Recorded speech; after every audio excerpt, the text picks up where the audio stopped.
Hello, and welcome to an episode of Presence Practice with Poonam and Parker. Hey, Poonam. Hey, Parker. So today, we're both wearing blue today, I noticed. Look at us, different shades. I love that turquoise blue that you're wearing. Thank you. So today's topic is being at peace with illness. And we'll be doing another video on being at peace with death. And there are others around surrender and accepting what is. And we will put the links in the description below. So today we'll start with at peace with illness.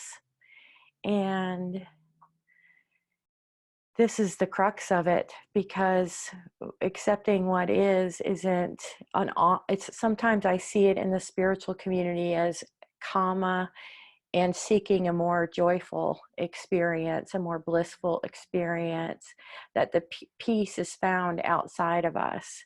If we could just find the right teacher, the right teaching, the right body movement, then it's something that's outside of us. It increases the suffering, and oftentimes there's storytelling that goes along with that.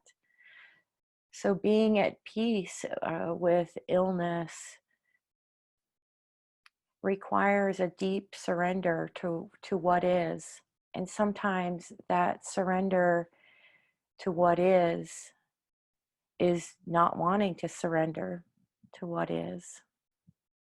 To see that too, that is. So seeing wherever we're at, no, we don't need to give the disease a label. We don't even need to know what it is. It could just be a description.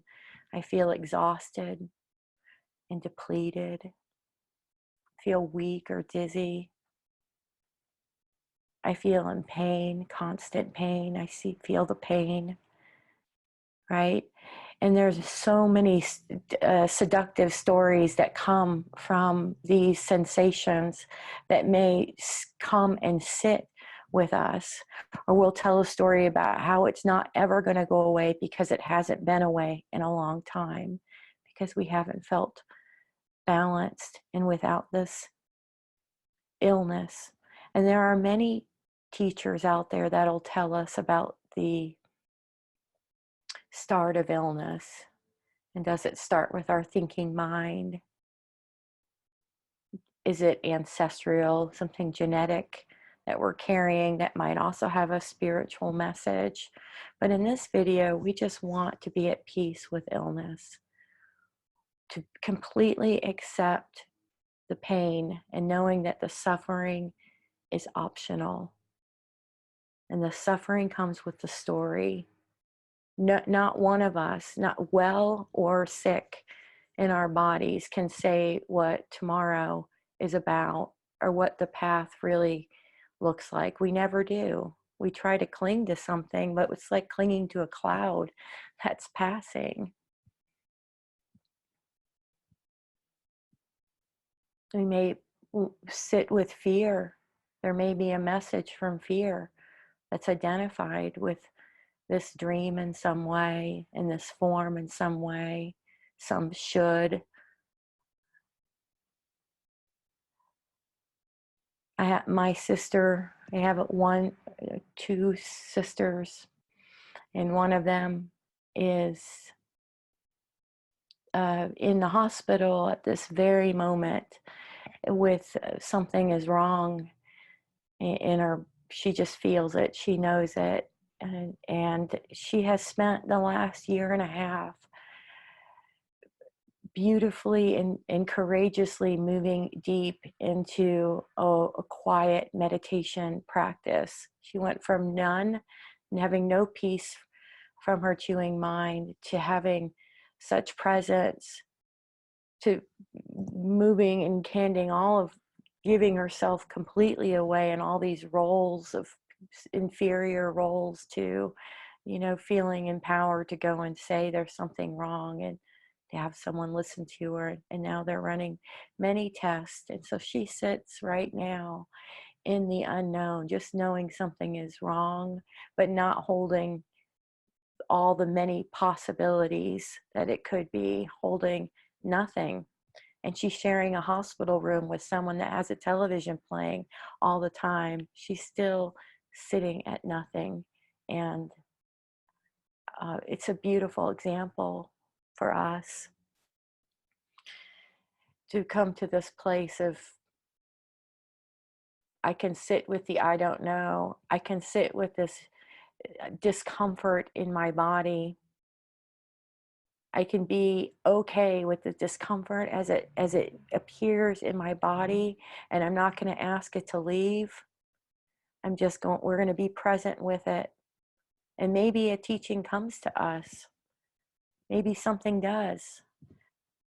But being deeply in the surrender to the present moment, to die every moment, so that death itself is just another step.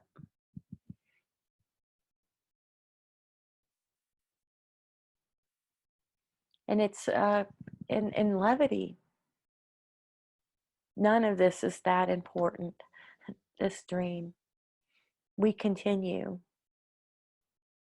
If you sit for any period of time outside of your chewing mind and you realize that you didn't die, then you know that you're not these thoughts that you're having. You can feel energetically the quality of the thoughts and be at peace, or allow that peace to unfold.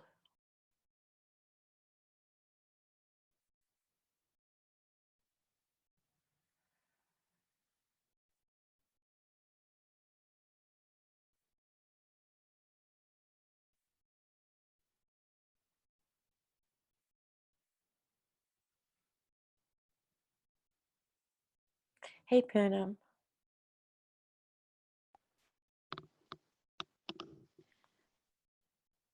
Hi, Parker. Wishing her a speedy recovery.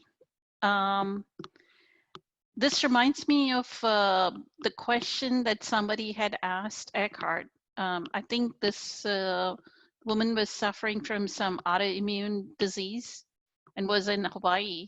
And during the webcast, I think it's chapter 3, where she asks, what about my illness? And Eckhart advises her, yeah, you may have the discomfort or whatever it is in one certain part of the body.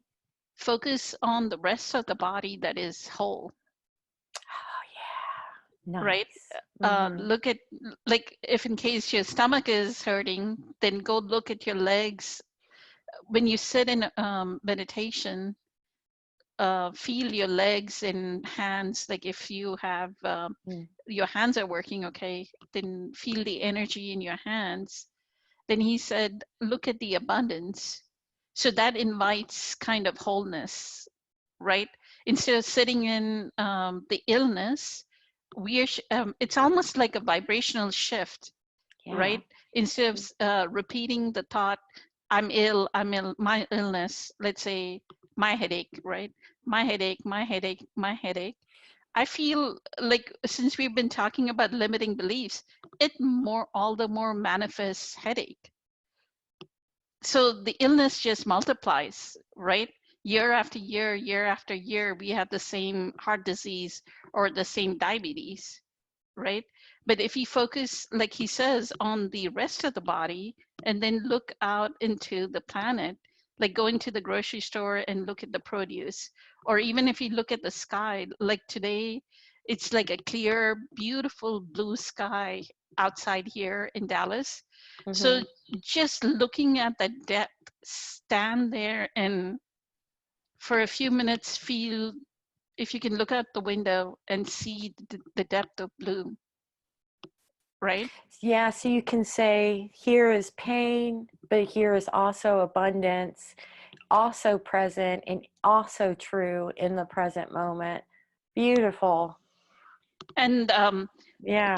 Kim Ing, actually during School of Awakening, in one of the talks, she repeats Byron Katie's story of Byron Katie's friend was in the hospital with a tumor, I think cancerous tumor. And when Byron Katie goes to visit this friend, the friend pulls out her blanket and shows, look at my this one leg that is so fat. And Byron Katie looks at the leg and says, you mean to say this leg should be the same as the other leg? Saying, that's Yes. resistance, right? Saying this leg should be like the other leg. And Yes, that then it should be otherwise. Something should be otherwise. All that resistance. while Byron Katie is leaving, the friend says, I love you, Katie. And Katie says, no, as long as you have a judgment about your tumor, you're going to apply the same judgment to the doctors and nurses and me. Wow. Wow. I'm going to have to Only stop on that one for a minute. Wow. only when we accept this tumor should be as it is. It is meant to be. I have to give all my attention to my tumor at this moment. That is what this present moment has offered to me. I'm going to sit with it. I'm going to experience it, right? Whatever the illness is. I've had an infection like a few months back, and I would do that, like come home, shower, and then put on my headset and experience the discomfort, like in my meditation. And it healed. It heals by itself because there's a non-conceptual intelligence. I mean, we have trillions of cells in our body, so there's an intelligence that actually heals automatically if you let go, not interfere, just be aligned. And that's why that presence power is so needed. That alignment is so needed. As long as I'm aligned, I'm going to bring healing into my body. It's only the not alignment is what is causing the this state of dis-ease, right? Yes. May I add a caution to this prescription, that we don't turn it into an expectation that if we do this, that this healing will happen, and if then somehow we might not be doing this right because the healing persists, because the universe is not coming down saying, let me make this person suffer. There's plenty in each individual story, all these unique beings around the planet, each seeing something unique, nothing quite like it before or after. And so we couldn't possibly understand the full conditions of a person's life around it. If there's an illness, and maybe the illness keeps on going and going. Maybe there's something so strong that needs to be expressed genetically that it goes on for a couple of generations.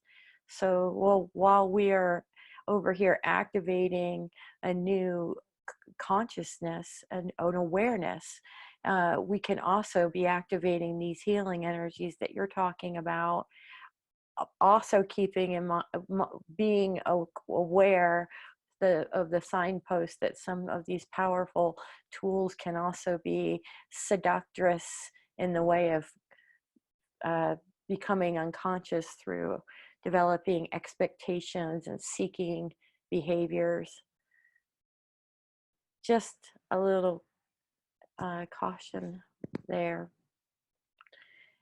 And it doesn't mean that if you are able to sit in meditation, don't take the medicine from the doctor. Take the medicine from the doctor. Or if you have to go to the doctor and get certain procedure done, get the procedure done. But then to bring healing, accelerate your healing by being in presence. And for the gentleness, that's the other tool I would ask it. Uh, where is there not gentleness around this or this story is a question that I will ask myself. anytime, because I've made a deal with myself, if I see a contraction, that we're going to stop and have a look. So I encourage us all to do that. I wouldn't say it's completely off topic, but I've had this, I get a frozen shoulder, this frozen shoulder thing. And I wouldn't say, I don't necessarily, so I had this deep realization around something. So, I could see my mind saying a victim story, but I wasn't identified with the story. So I didn't get like all wrapped into it. I just wanted to stick around to see how it was being framed so I could understand it a little bit better. Like a curious scientist, right? It's impersonal. It runs through almost every human being. And the moment we think that we are over it,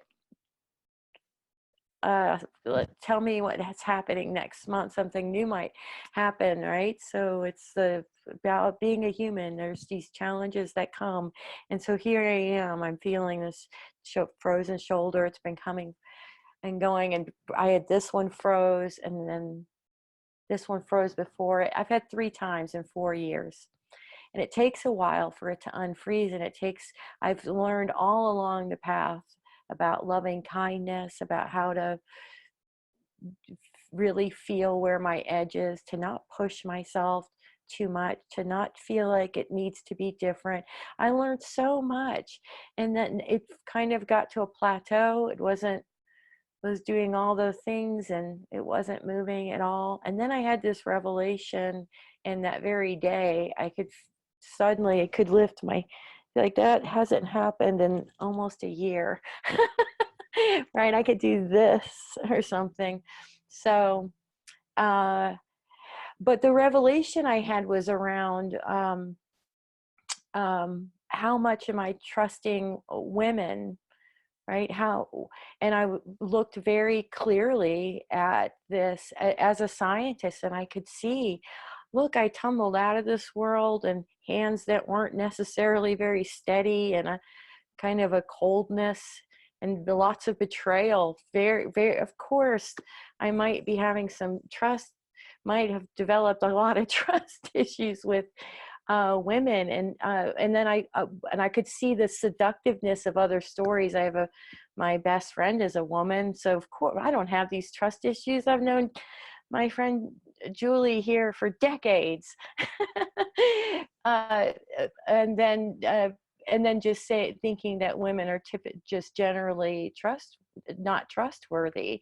It was a beautiful breakthrough, and realization that I am been watchful, not creating a separation between myself and women. So on the horizontal dimension, I feel like maybe energetically it may have just every time we're able to see some behavior, right, to look at it with authenticity and kindness and without the story, then it's a very liberating, um, very at peace, because we're not ignoring what's going on, these underneath the surface patterns, right? We're willing to step into anything, no matter and it's not mucky and nasty. It's beautiful, and that's our lot. That's our lot. So I hope that my sharing personally around this topic has been helpful, and I thank you for joining us today. Thank you, Parker. Thank you for sharing that insight. And thank you. It was powerful. Yes, for your wisdom and balance. Thank you.